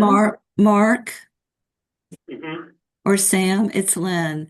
Apologies, I was on the phone and I think you asked me a question. Did you get it answered, or do you still have a question? We're all set. That was the special exception for sand and gravel mining in an RA. Yes, it is a special exception use, although keep in mind that state code preempts most of our special exception requirements.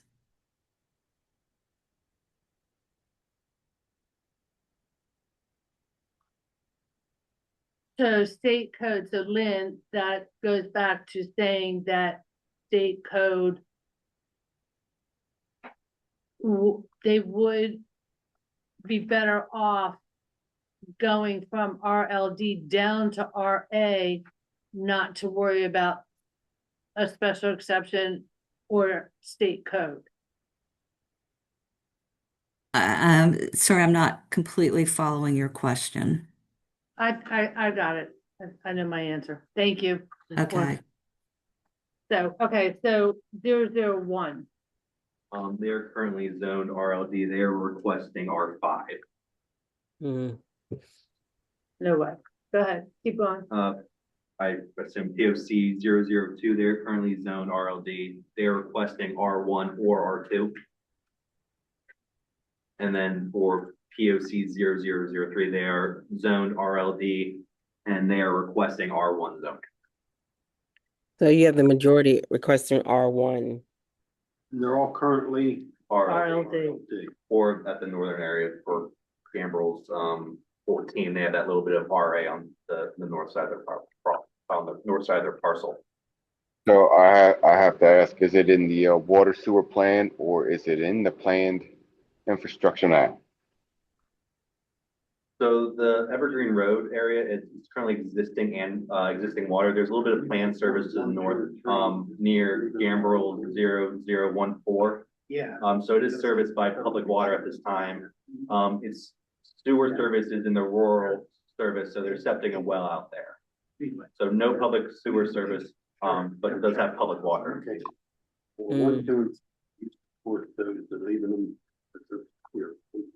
All right, well then, that rules R5 out. I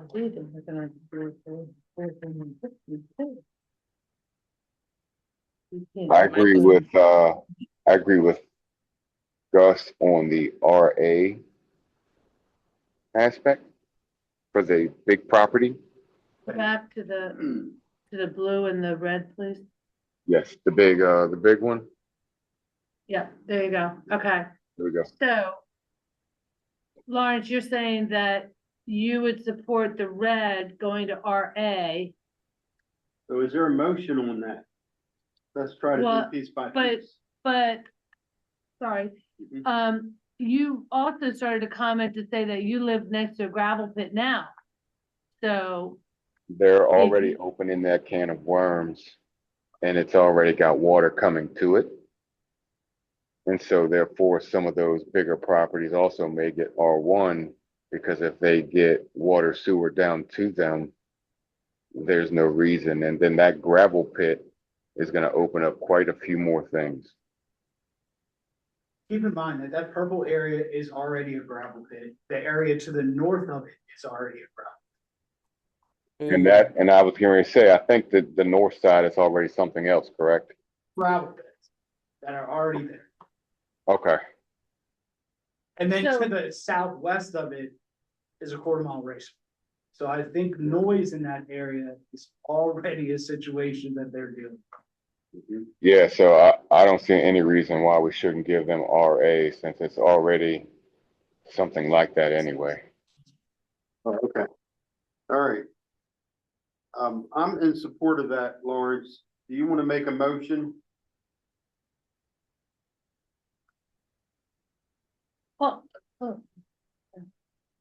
Before I motion, yes, Elizabeth, but it's very difficult for me, sorry, before you motion, it's 98 acres. It's a huge piece of property. And you're gonna need a piece that big. yeah, in order to contain a mess like they're trying to contain, you need a little space, especially when you make sure to have buffers. And state code will require large buffers, regardless of what we allow them to do. Okay, that's good to know. So how would anybody want to live on 0015? That's their choice now. That's a good question. And 0015 is requesting to go from RLD to R1. Well, let's stay on the one piece first. So I'm just saying, because it's across this, it's right in the middle of it. That's my concern. Yeah, and I'll add to that, you want to be thinking about this comprehensively, right? So while we have pointed out the red outlined area, the blue outlined area, think about Evergreen Road altogether, right? Because you don't want to make a recommendation necessarily for R1 for POC-0001 and sort of have these sort of thumbs that stick out, right? We consider that spot zone. Gotcha. So that's why, again, think about this pretty comprehensively as sort of the road, or if it is adjacent to a similar zoned area. And the green, the dark green is proposed. All right, so I guess for right now, I agree with Mr. Gus. Let's do one piece at a time and start with the big red piece. We're saying that the dark green right now. Not the dark green, the medium green, the like 001. That again, those are just a tad bit darker because of the symbology that's overlapped. So that is still RLD. Okay. Okay, got it. Thank you. That's what I wanted to know. Thank you.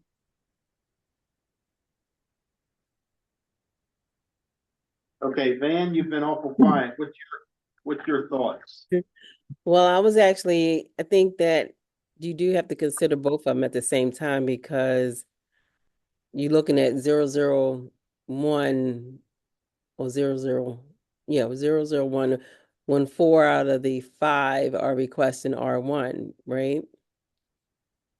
And so maybe if you make the larger parcel RA, I mean, I think that it's a win for both. But you're saying that you would do those 5 as R1? Mm-hmm. I disagree with that because you're surrounded by RLD. So you're spot zoning only those 5. But again, you also do So- have the opportunity to recommend that any of the properties that aren't subject to an application could recommend just that those areas also go to R1 or Right. whatever you'd like. This is Right. again, just a large recommendation that will go to county council. So.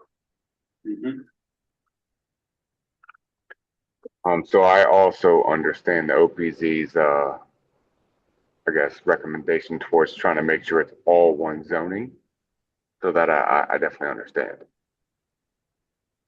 And so do those pieces are the blue pieces, do we vote on those separately or are they gonna come, are they come in one package? Because I understand where we're going with it. But will that affect anything with the RA or can they stay the greens and the RA get changed or the RLD get changed to RA and still be effective, I guess, for both parties? Lawrence, we can do 2 separate votes on the one parcel and then we can vote on all the blue parcels. Okay. Elizabeth, what do you? RLD. Okay, you wanna make I'm making a motion that the blue parcels, Wait, one, let's be specific. I am, POC. right, Go ahead. sorry, GZ R5, GAM 01, 001, 002, 003, 0014, and 0015 remain RLD. Started. Yeah, so it's gonna be CC R5, and then, the line for the community boundaries is Evergreen Road, so the ones to the south are gonna be Piney Orchard, which is POC. So it's gonna be POC 1, 2, 3. Okay. And then GAM for GAM, okay. 14 and 15. Okay, revise. I make a motion that CZ R5 POC 001, 002, and 003 remain RLD. And GAM. I was gonna do this 014 separately. and Okay. 015. I can do Okay, it there's been a again. motion. Is there a second? I second. Motion and a second to keep those 5 parcels at RLD. All in favor? Aye. Aye. Van? Van? Michael? Van, Michael was a yay. Okay. All right. So, yay. Okay. 5 yays, any nays? Nobody left, right? So motion carries. Okay, so we're down to 1 parcel, which is EAM 0015. No, it's the one up on the screen. I'm sorry. 0502. 0502. Yeah. Is there a motion? You can change GAM 0502 from RLD to RA at the owner's request. Is there a second? Second.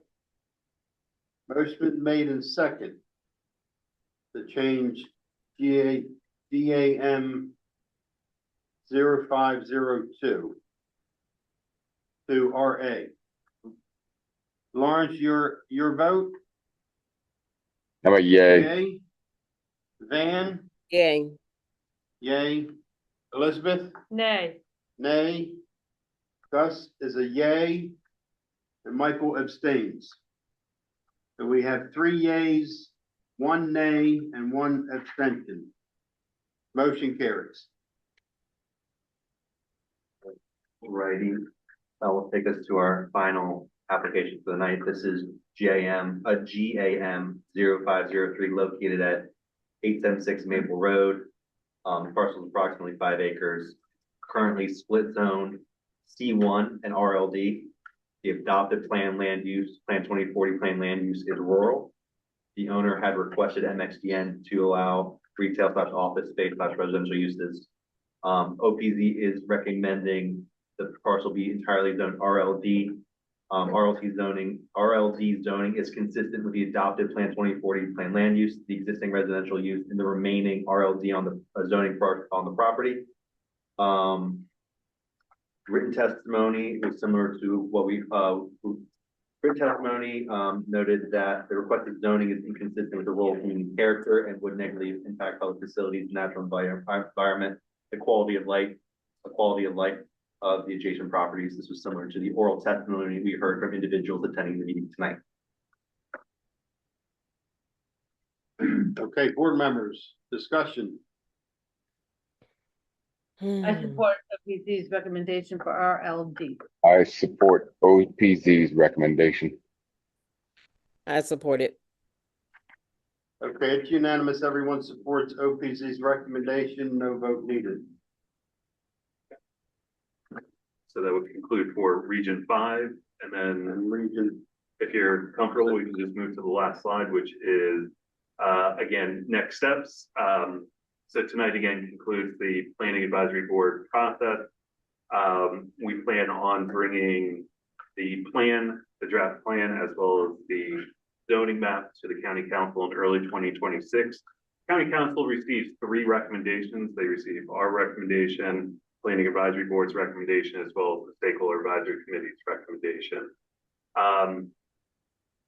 The bill settles for a month, and then 1 month after introduction is the first public hearing on the region plan and comp zoning.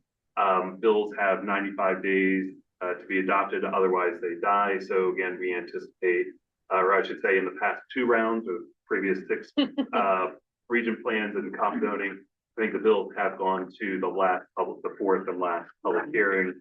So again, based on that timeline, we do anticipate these bills being adopted in the spring.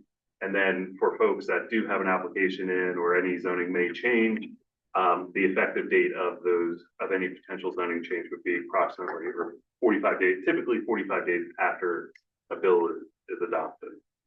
So, but again, we do recommend individuals check out aacounty.org/region 5 or region 6 or region 8 and sign up for those updates so that you're aware of when these bills go to council, as well as any other than public hearing or other announcements that we make regarding this process.